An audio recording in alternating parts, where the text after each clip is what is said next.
Hello, you are, cause welcome to part two. We're joined by Kent Swan from Belfast in Northern Ireland.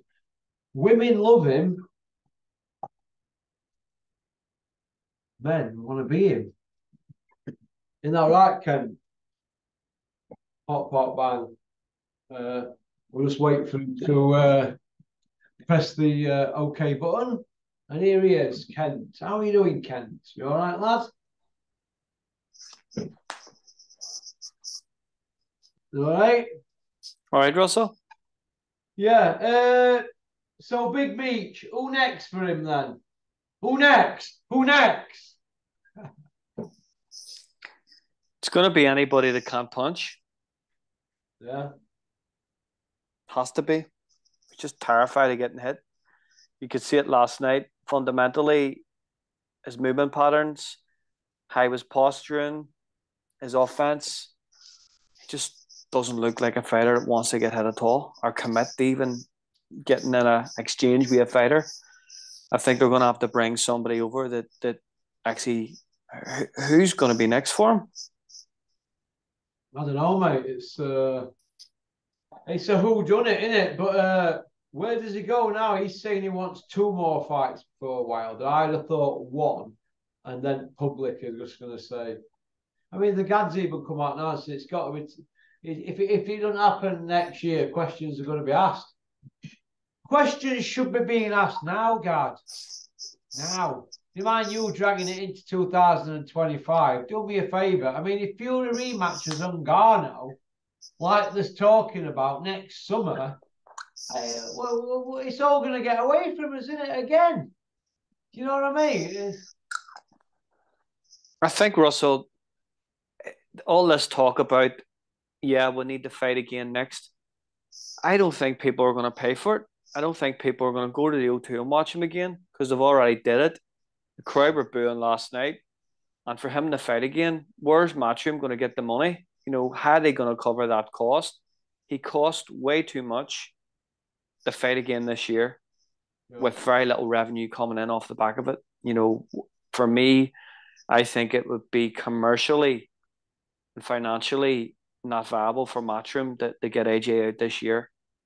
Again, I don't think they could afford it. yeah, yeah. I see where you're coming from. Well, I mean, to be honest with you, a bit looks in it. Big Meat should be happy to just pick up a few mil, knocking out stiffs, won't he? On not on non-pay per view because he's had a fall from grace, but all he is now is he's not an elite name. He's just a boxer, just mopping up what he can out of sport, really, isn't it? At back end of his career, that's the bottom line. I mean, they could dress it up how they want with all these famous people ringside and everybody making a fuss of him, and IFL and the Guard and Big Malk and all them shouting from the rooftops, "Oh, he's back! He's back! He's a devastating puncher, Tony Bellew and that." But in the cold hard light of day, he's a fighter that's confidence has shot to bits. He's broke into millions of pieces. They can't put him back together again, can they? Like Humpty Dumpty. So he's just picking money up. That's how I look at it, and it's a sad state of affairs. I'm trying to tell us this other story and narrate this basically a lot of shite, isn't it? He's constantly trying to reinvent his personality. Constantly trying to reinvent his style. He's constantly trying to reinvent his career. And I think from the Andy Ruiz first fight, it's been over. That Yeah. that he's never recovered from that loss. Never.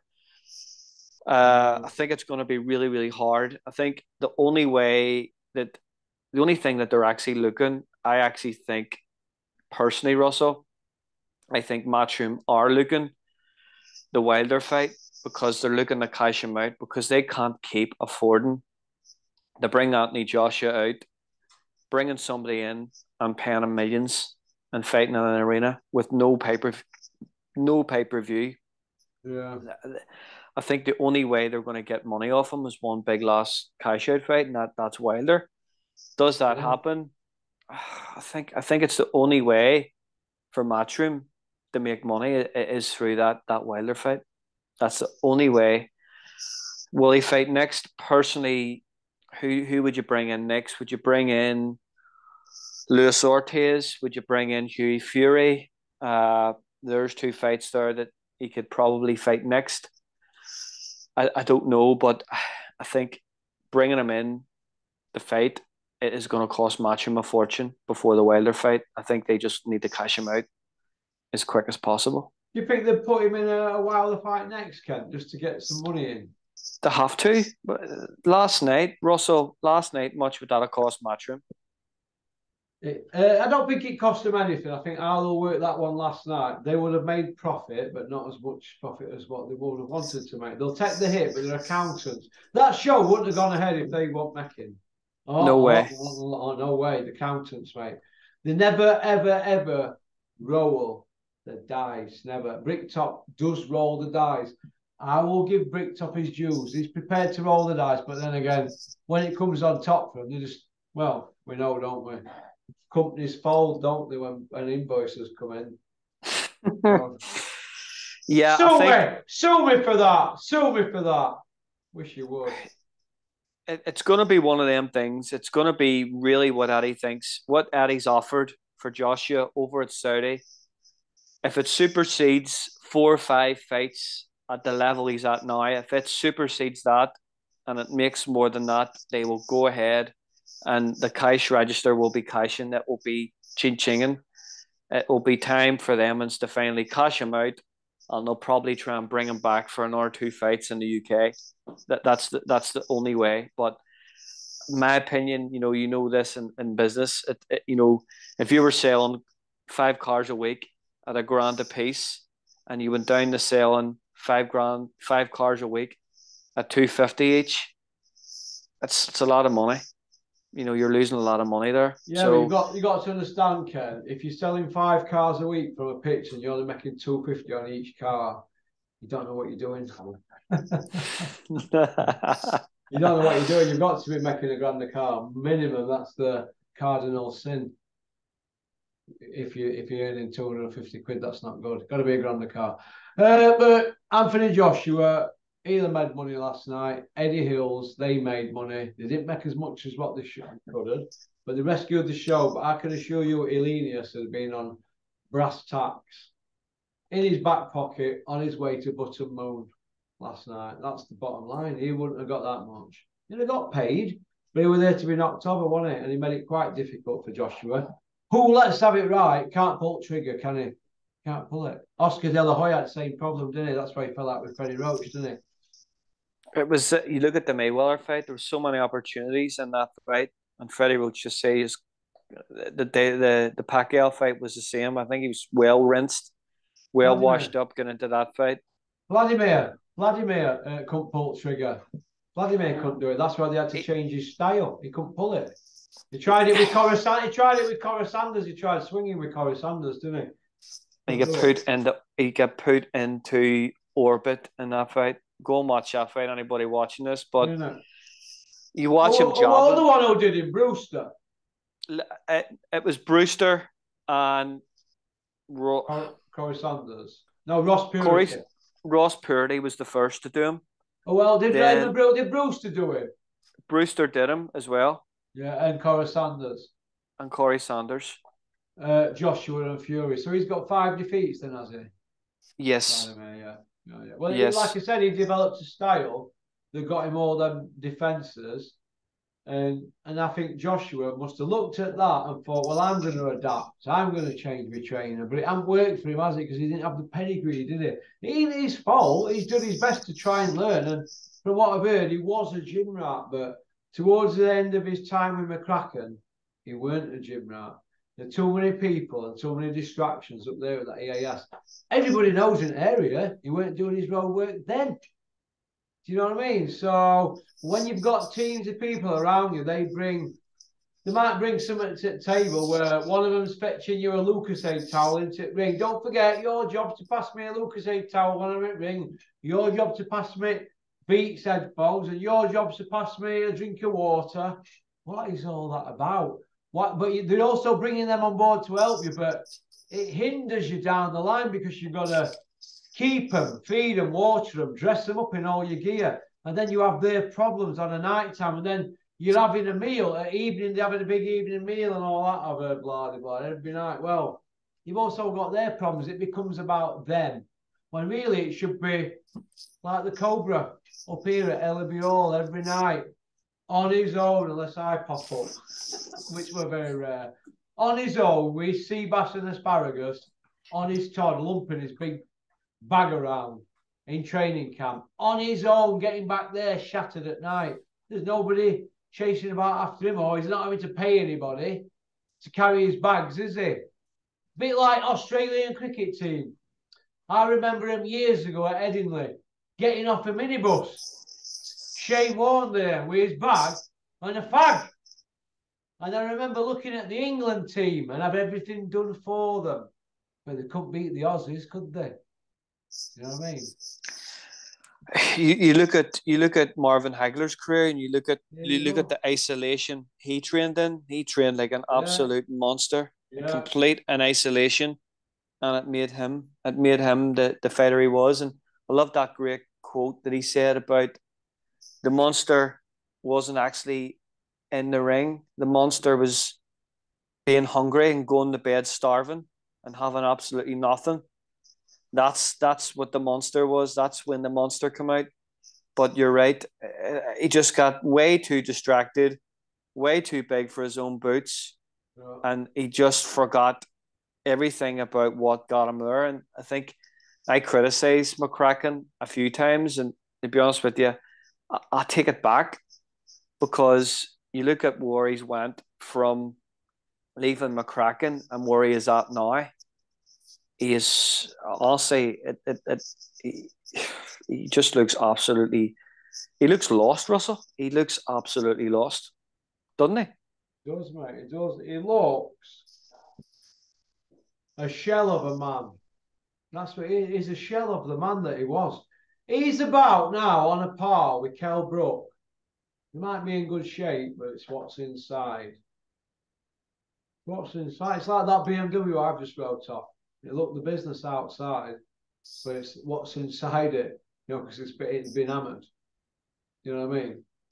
And the outside might look great on the inside. Now he's all knocked about inside, and it's all up here as well in his head. When you can't let them go, it's no good. They're his tools of the trade. It's like somebody coming here to fit a window fitter, joiner, whatever trade it is. If you can't fit the window because his hands are broken, not all bashed up, he's no good, is he? Do you know what I mean? And Joshua's just same, isn't it? He's a busted toilet flush. Well, that's what I think. He was out jobbed last night. It's very rarely you see Joshua getting out jobbed. Even out jobbed. Hellenius was out jobbing him, Russell. What about that high guard he had? What's all that about? That's all changed. He never used to have that, did he? Did you see him? Admiring his work in that, jabbing and sitting back and admiring it. Whatever happened to freeze and force? You remember McCracken front ring? Freeze and force, AJ. Freeze and force. That's what he used to shout to Carl Brooks. Freeze and force. Be busy, let your shots go. And Carl wasn't bothered about taking one to land his, was he? So where's that same heart inside Joshua? Look, it's either there or in. If he hadn't got it, it don't mean to say that he's a coward, because it takes nuts to get in there anyway, doesn't it? But if it's not in you, you can either fight like a coward, like some fighters, they want back foot and they run and run and run, don't they? Because they don't want to get hit, like Steppy Bull, Terry Harper. They have a style that works for them, don't they? Other people are not bothered. They're prepared to take a punch, aren't they? But he's like caught in between both, isn't he? He's like, he don't know which way to go, does he? He's caught in about 3 or 4 styles. We said this. We said it in the first video there. I remember the Pulev fight, and I noticed then that he was in between maybe 3 different styles in that Pulev fight. And you seen then that you could see him actually thinking, what style am I going to use here? And when he was thinking, you're saying to yourself, if you're in with somebody like Tyson Fury or Wilder, that time that you're thinking, you're going to get absolutely put the button moon via first class button moon, next step orbit. So I think he's overthinking everything. And I think he's been overthinking everything for a long time.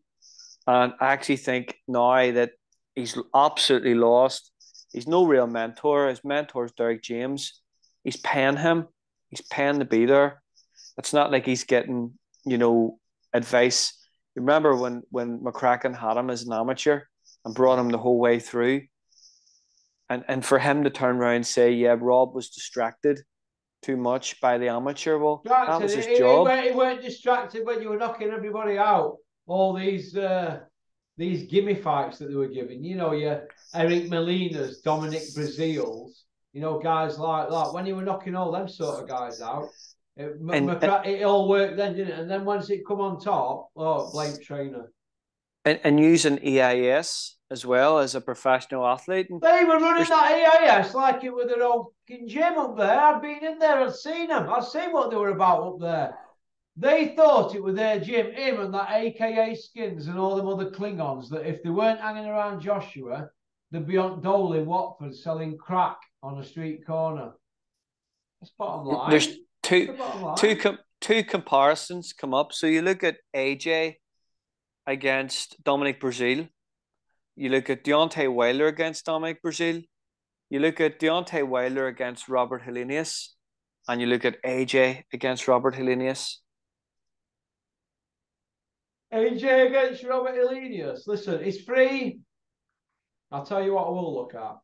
He's had 3 stoppages in 9 fights. This devastating killer who's up there. What did Bellew say? He's up there with Ernie Shavers, Foreman, Mike Tyson. Listen, Ernie Shavers didn't win a world title, but he would have been a unified champion today. But let me tell you this.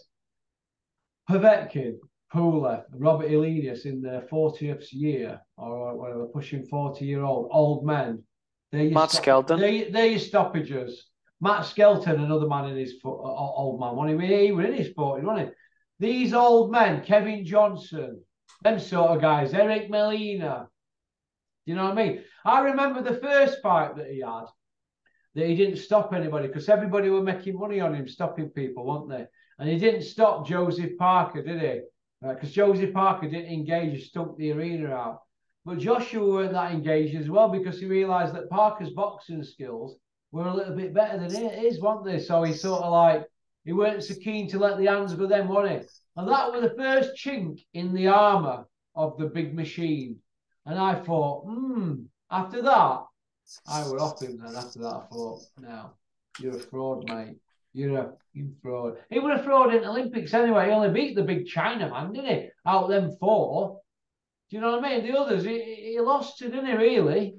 He lost the first one, didn't he? The first one he lost, didn't he? The Cuban, wasn't it? Yep, it was handed to him on a plate. He lost against Camarella. They give him it on countback, but he lost by 2 iron, losing by 2, but they give him it. It was a draw, but they give him it on countback, which is a rigged scoring. Look, they're all rigged, aren't they, anyway, Olympic scoring for on fighter. I know what other guy he lost to, but they give him it. He had 3 dodgy wins out of 4, didn't he? You know what I mean? It was given to him in a plate, on a pedestal, and he was put on a pedestal. He was given it on a plate, and he was basically a made fighter before even the Olympics even started. And you look at the controversy of the London Olympics at that time, especially with the Amateur Boxing Association and all the corruption that went on, get into that there. And to be honest with you, so as Tony Bellew saying last night, he's Olympic champion, he's world amateur champ, he's this and that. Silver medal. Silver medal. And unified this, won this, done that. I'm not paraphrasing him, by the way. Done this, done that. But he's a work in progress. Is he actually saying that he didn't win the Olympic title? Is that what he's saying? He didn't deserve it? Is that what he's saying? If he's learning on the job, how can you be learning on job pushing 34? You can't, can you? You can't be learning on job at 34 with all the medals and trophies, with belts, can you? You can't have it all their own way. But yet, Tony Bellew also said he's carrying Helenius, he carried him to get the rounds in. No fighter in the world carries anybody. If he can get him out of there, he will get him out of there. It's a dangerous place. Why carry him? Why stay especially in an heavyweight division where you can get your lights put out forever? Touch wood, it doesn't happen to anybody ever. But so why carry him? No, that's just an excuse. Now, to be fair to Andy Lee, he said, no, he ain't carrying him. And I'm not sure if Andy Lee elaborated after that, but I got the impression that Andy Lee were like, here, listen, mate, he's struggling to get this guy out of there. That's how I read it, Ken. So. Andy Lee was brilliant last night. He was spot on with absolutely everything he said, and it's like this, Russell. It's heavyweight boxing. When the crowd are booing you, you're Anthony Joshua. The crowd were booing him last night. From being a stadium fighter to being now an arena fighter, the crowd are now booing you. On arguably that would have been a pay-per-view event. Heavyweight boxing is all about excitement.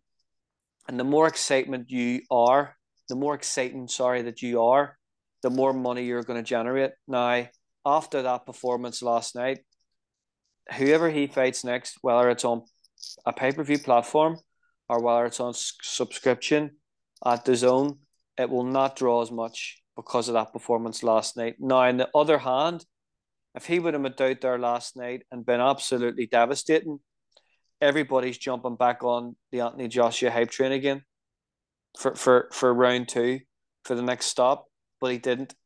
And it was probably one of the worst performances. It was probably the worst winning performance of Anthony Joshua's career. Yeah. It was an awful performance. The crowd were booing, but nobody's mentioning that other about the crowd booing, Ken. It bothers me. Well, people heard it. We heard it. Everybody that watched it heard it. So it's out there. And the fact now that the crowd are actually doing it just tells you everything you need to know. It's heavyweight boxing. It's meant to be entertaining. People are paying to see knockouts. The casuals go mad for heavyweight boxing. That's why heavyweight boxing draws more money than any other division in boxing, because people want to see knockouts. You want to see people getting ice, don't they? Like that, Robert Hilarious. Robert Hilarious. But doing it in the 7th round, 8th round, 9th round, 10th round. Last night, he was going to be compared to Deontay Wilder. And to be honest with you, it was a good knockout.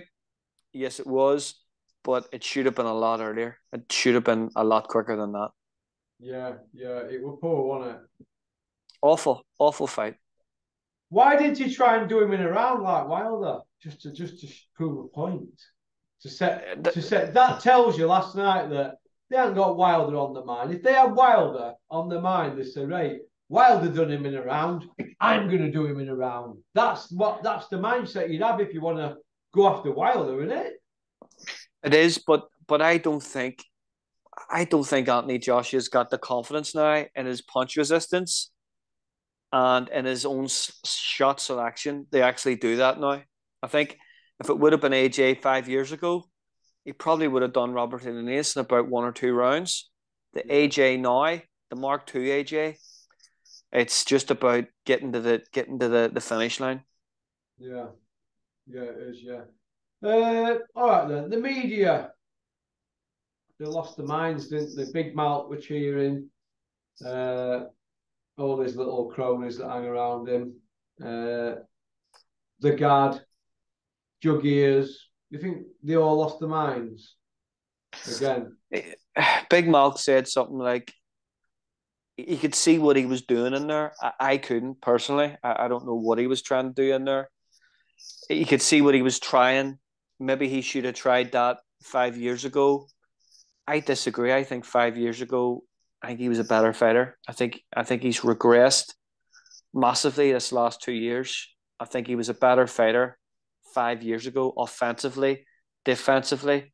He was a more complete fighter than he is now. Now he just can't let his hands go whatsoever.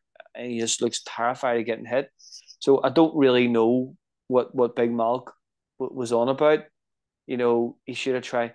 5 years ago, Anthony Joshua was was more exciting and was putting people away. Now he's just looking to get, like, you look at that last fight there of his against Jermaine Franklin. He should have done Franklin about 2 or 3 rounds. Really, like, he should have. But as I say, he's regressed that much, and he's thinking too much about everything. I think is he just needs to take Peter Fury's advice and go in there and just hit the guy, just throw shots. He's a big, strong heavyweight. He doesn't need to think his way through fights. And I think, as you say, he's in between so many styles now. I don't think he knows what he's doing. Yeah, yeah. You know what's annoying me though more than anything, Kent? Do you know all these people who keep going on about, oh, we want to see the Joshua of old and that we want to see that Joshua back. Well, were he ever knocking out that were of any note? Vladimir, you could give him that one, but he was nearly 42. He'd been 18 months on SETI in his 68 fight. So I don't really count that one. That were a life and death. It's only because Vladimir ran out of gas in it. And so where were these knockout people? Charlie Martin, do me a favour. Eric Molina, Dominic Brazil. Come on, look what terrible Wilder did to him. Well, did to Brazil. You know what I mean? So where are these? Are they on about Kevin Johnson or Gary Cornish past it? Is that what we're on about? Oh, are we on about Eddie Hearn saying that Hilarious is 6'9" when he's 6'6"? It's just one big hype. And Tony Bellew, what did he say? He's 6'6", he's the same weight as AJ. 6'6", same weight as AJ. He contradicted what Eddie said with 6'9", and then he's gone. And he can wallop, and he's big. Is that it? It's a bit like Eric Molina. I've just seen Eric Molina on the pads, cool. I've got a squeaky bum. It's just never ending. Pony. I think when you talk about the media last night, they had to react that way because it takes away the fact that the 6 rounds before that, people were booing. It was absolutely terrible. And it's in their best interest that they can hype up AJ as much as they can to keep themselves in a job and keep themselves relevant. Yeah. Yeah. But I understand. I can understand that. I can understand that. You look at the run that you look at the great heavyweight punchers over the years. Name me 3 heavyweight punchers that great heavyweight punchers come back. Name any of them that AJ's better than punching wise. Heavyweight punchers, hardly any. Would you put AJ in Hall of Fame if he retired now? No. He's nowhere near, is it? No chance. The best thing about it is, I know he's got is it 5 wins of a world champions, former, current, and future. Charlie Martin, Povetkin, Vladimir, Andy Ruiz, and who's the other one? Parker. That's it, right?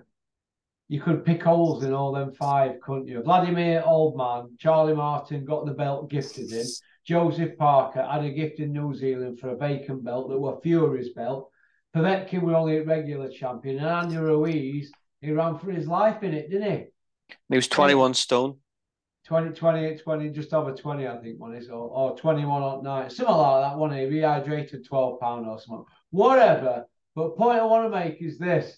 Them 5 wins over them 5 world champions, they've got more holes in them than Swiss cheese, haven't they?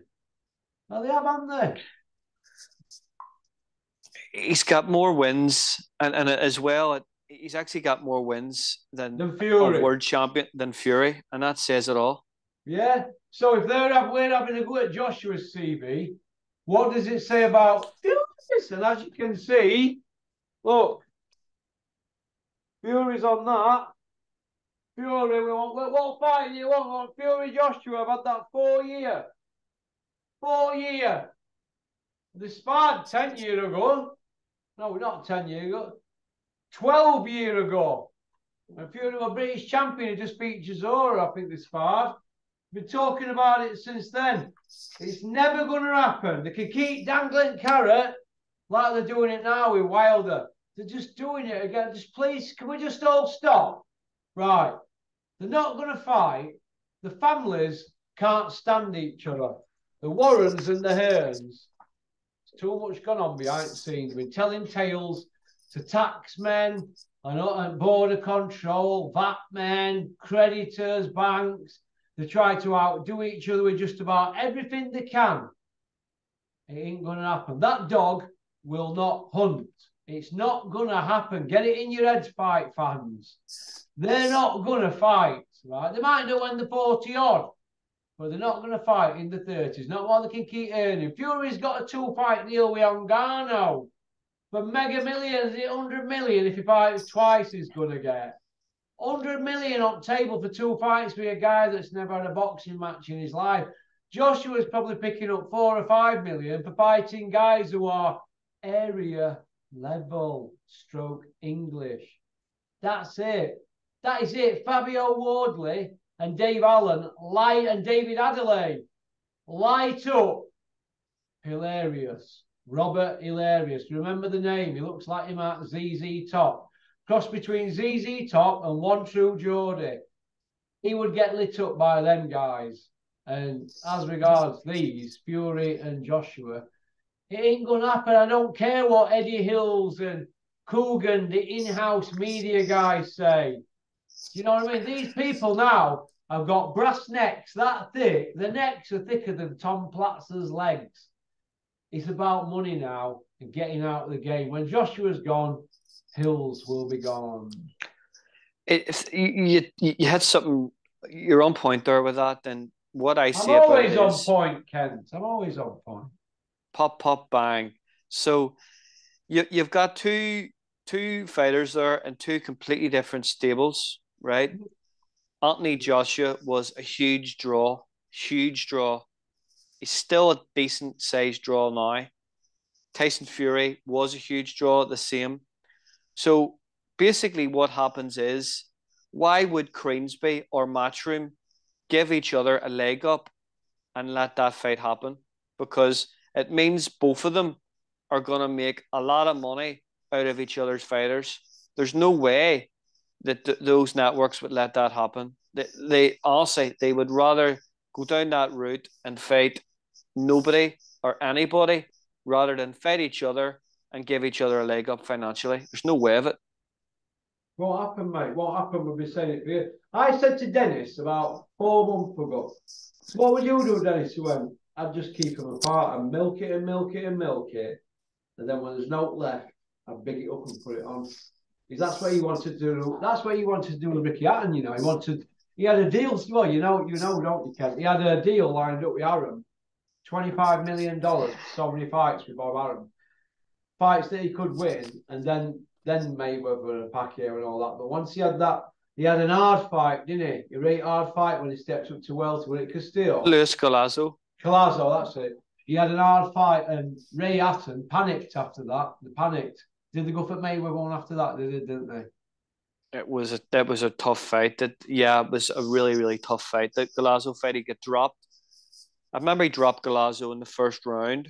Yeah. Then he got hurt himself, and I don't think he won a round after that there.